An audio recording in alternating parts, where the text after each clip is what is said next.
Kami dari Satreskrim Polres Metro Jakarta Selatan menerima laporan itu sekitar pukul 1 dini hari Sabtu. Ya.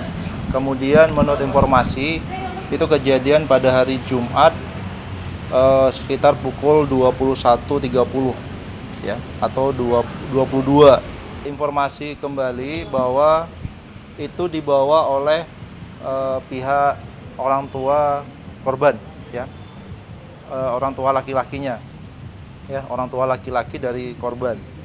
Kejadian tersebut, ya, diduga ada anak kecil jatuh dari lantai 6 apartemen. Kemudian kami dari Satreskrim melakukan upaya langkah-langkah pengecekan TKP, ya, kemudian mencari mengumpulkan di lokasi sekitar TKP itu untuk proses selanjutnya. Mohon maaf kepada rekan-rekan media, jadi kami baru bisa menjawab karena kami masih menghargai situasi kedukaan, ya, situasi kedukaan dari kedua belah pihak, ya, orang tua laki-laki maupun orang tua perempuan. Proses ke depan tetap kita lakukan. Hari ini kita lakukan ANEF dari beberapa hal yang kira-kira terkait penting. Ya simpelnya sih begini. Ini kan proses penyidikan sudah dimulai, ya. Kita kan juga sudah ditangani oleh Polres Jakarta Selatan, ya. Si Arya juga sudah memberikan keterangan. Nah, jadi apa yang sudah diberikan itu biarlah nanti dapat didengar dari pihak kepolisian aja, ya. Karena kita kan harus menghargai juga, ya, proses yang sedang berjalan. Ya ada di sana, gitu. Terkait dari kematiannya itu tersebut, itu sangat tidak masuk akal. Satu adalah dia masih anak kecil. Umur 6 tahun atau 7 tahun itu tidak mungkin dia bisa melangkahi atau naik pagar apartemen itu.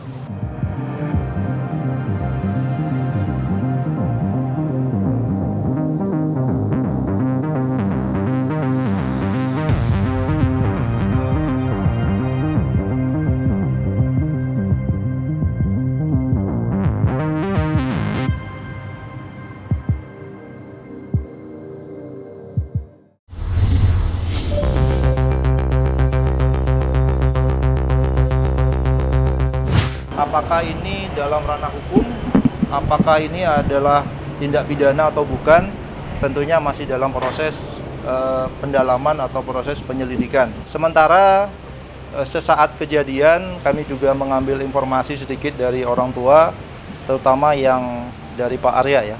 Pak Arya sudah kita ambil keterangan, namun kita lihat juga belum maksimal. Kemungkinan ke depan kita akan lakukan pencarian informasi atau pengambilan keterangan dari yang bersangkutan.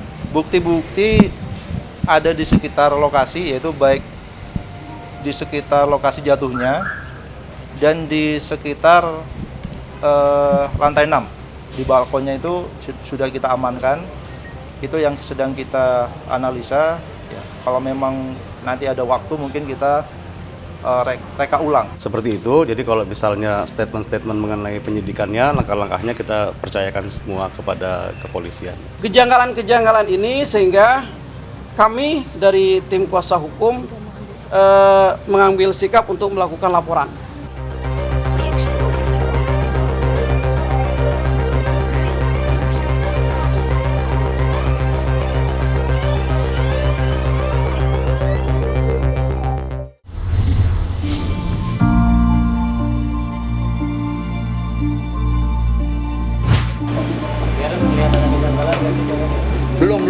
Belum sampai di sana, ya.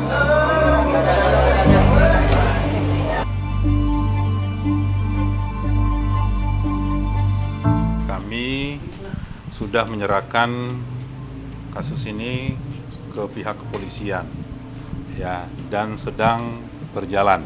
Saya masih cubit diri saya sendiri gitu bahwa ini mimpi atau enggak.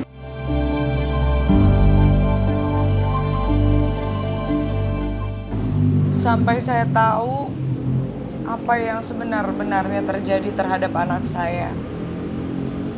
Kronologisnya sampai hari ini pun saya tidak tahu. Itu yang harus teman-teman ketahui bahwa kronologis anak saya meninggal jam berapa. Siapa yang menemukan dia? Siapa yang membawa dia ke rumah sakit? prosesnya bagaimana. Kenapa saya baru diberitahukan anak saya meninggal malam hari? Kenapa saya diberitahukan jam 11 siang dan itu pun yang memberitahu saya polisi?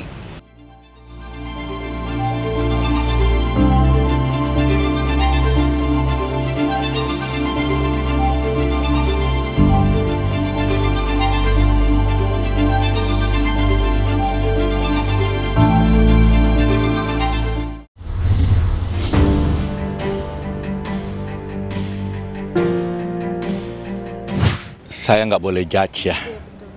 Saya nggak boleh judge. Cuman begini, anak ini lahir kami dulu di apartemen. Jadi dari baby itu dia di apartemen sampai besar.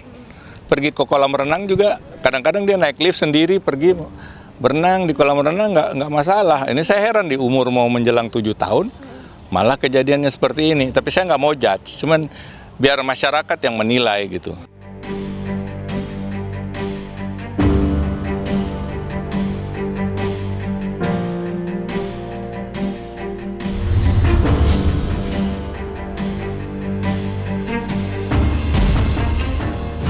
Dan perlu teman-teman ketahui, tidak ada dari keluarga mereka yang satu pun yang berani bicara kepada saya. Tidak ada yang hadir di pemakaman anak saya. Ya, ada apa, kenapa? Alasannya ya memang untuk menjaga kondisi juga, situasinya kan juga sangat tinggi, tensinya kan sangat tinggi sekali gitu loh. Menghindari hal-hal yang tidak diinginkan lah. Memang ada statement-statement juga dari keluarga Karen yang lebih baik supaya tidak datang. Ya memang menghindari hal-hal yang inilah yang tidak diinginkan lah, karena itu tensi. Ada pernyataan dari keluarga untuk tidak datang.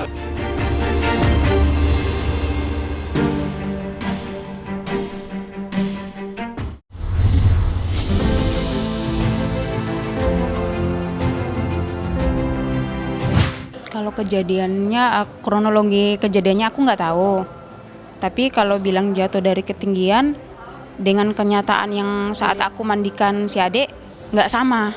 Kalau orang jatuh dari ketinggian tuh pasti hancur ya badannya. Ini enggak, saat dimandikan tuh badan adik tuh utuh selayaknya orang tidur. Nah, baik dari tengkorak kepalanya, kaki tangannya utuh semua. Paling cuma di jidatnya tuh ada memar. Hidung dia berdarah, telinga dia sama mulut dia udah hitam. Sama ada memar kalau di tangan sebelah kiri, lengan dia sebelah kiri, sama punggungnya. Tapi kalau untuk kepala dia rusak, tangan dia patah atau kaki dia patah, nggak ada. Bapak tuh kalau sama si JV tuh lebih, jujurin aku ngomong, lebih penting laptop sama handphone dia daripada si adik.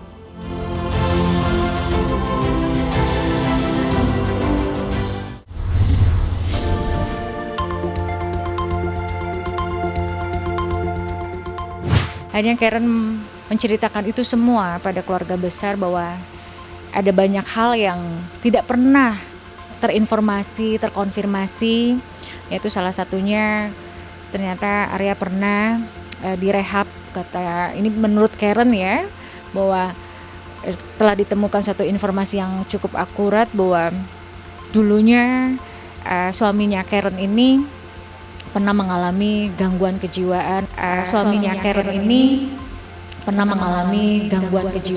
Akhirnya Karen mencari tahu dan ternyata terkonfirmasi di salah satu rumah sakit. Karen bener tidak katanya si Arya sendiri sempat masuk rumah sakit jiwa itu bener nggak tuh Bang? Kurang lebih 4 tahun. Enggak, itu enggak. Yang sepengetahuan saya sih enggak ada ya. Apalagi 4 tahun, itu kan lama sekali tuh.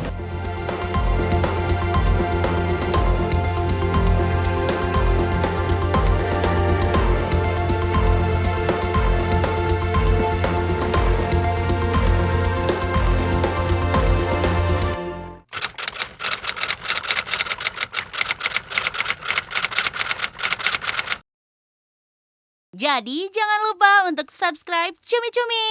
Ditekan ya tombol lonceng merahnya.